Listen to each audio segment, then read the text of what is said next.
Guyonan. Wah.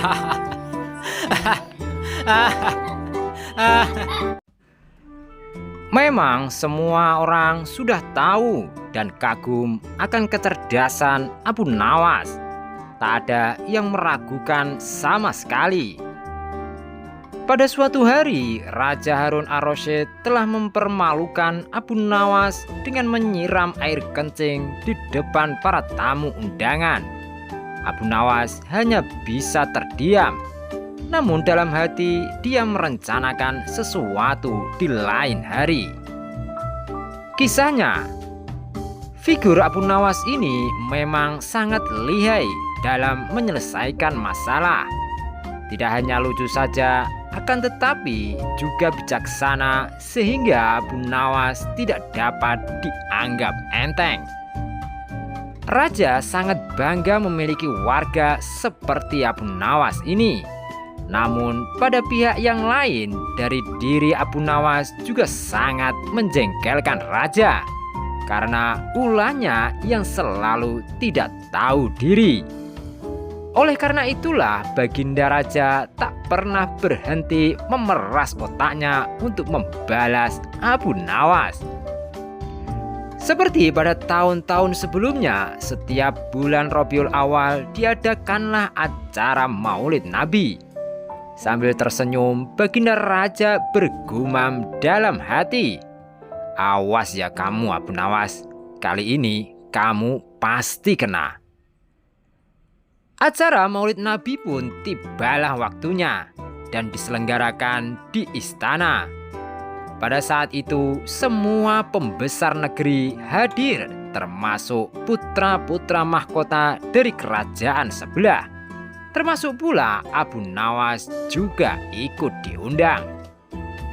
Dengan perintah raja, semua yang hadir di acara Maulid Nabi tersebut dipersilahkan untuk berdiri dan kemudian disirami dengan air mawar yang menebarkan bau harum.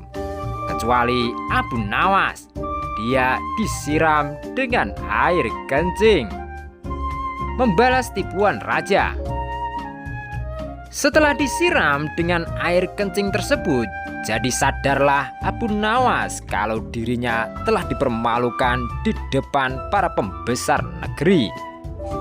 Dia bungkam 1000 bahasa dan hanya bisa bergumam dalam hati, "Baiklah, hari ini Paduka telah memberiku kuah yang tak sedap. Esok hari aku akan membalasnya dengan isinya." Sejak saat itu Abu Nawas tidak pernah menjejakkan kakinya di istana.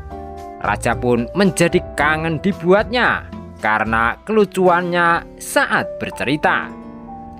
Ketika raja memanggilnya ke istana, rupanya Abu Nawas tidak bersedia dengan alasan sakit yang membuat tubuhnya lemah lunglai. Karena khawatir telah terjadi sesuatu dengan diri Abu Nawas, raja pun ingin menengoknya diiringi dengan beberapa petinggi kerajaan. Pucuk dicinta ulam pun tiba. Begitu mendengar raja menuju ke rumahnya, Abu Nawas yang dalam keadaan segar bugar itu pun langsung memasang aksinya. Matanya terpejam, badan tergeletak lemah lunglai. Namun sebelum dia beraksi demikian, dia telah terlebih dahulu menyuruh istrinya menyiapkan obat ajaib yang berbentuk bulatan kecil. Dan di antara bulatan obat ajaib itu terdapat 2 butir yang dibubui tinja di dalamnya. Tak beberapa lama kemudian, raja sudah ada di depan pintu rumah Abu Nawas. "Wahai Abu Nawas, apa yang kamu telah telan itu?" tanya raja. "Inilah yang disebut obat ajaib. Resepnya hamba peroleh lewat mimpi tadi malam. Jika saya menelan 2 butir, niscaya akan sembuh," jawab Abu Nawas yang terlentang dan segera bangun setelah menelan pil yang kedua. "Kalau begitu, aku juga mau meminum obat ajaib itu," kata raja. "Baiklah tuanku, Paduka berbaringlah dan pejamkan mata seperti hamba sekarang ini. Tidak boleh duduk, apalagi berdiri, kata Abu Nawas. Maka raja pun menuruti perintah Abu Nawas. Obat ajaib. Begitu mata raja terpejam, Abu Nawas cepat-cepat memasukkan butiran obat ajaib yang telah dibubui tinja itu ke mulut raja. Tiba-tiba saja baginda raja bangkit sambil membelalakkan matanya. "Hei Abu Nawas, engkau memberiku makanan tinja ya?" kata raja. Maka Abu Nawas pun segera bersimpuh sambil memberi hormat kepada rajanya. "Wahai Khalifah, dulu baginda memberi hamba kuahnya, sekarang hamba memberi isinya. Jikalau baginda tidak memberi hamba uang 100 dinar, kejadian itu akan hamba ceritakan kepada khayalak ramai," kata Abu Nawas.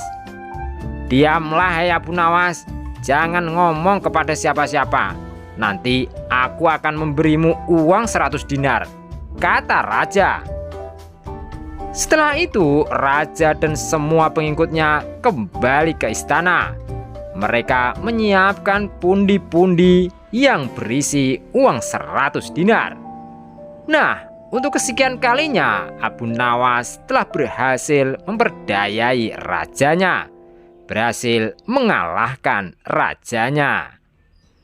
Tamat.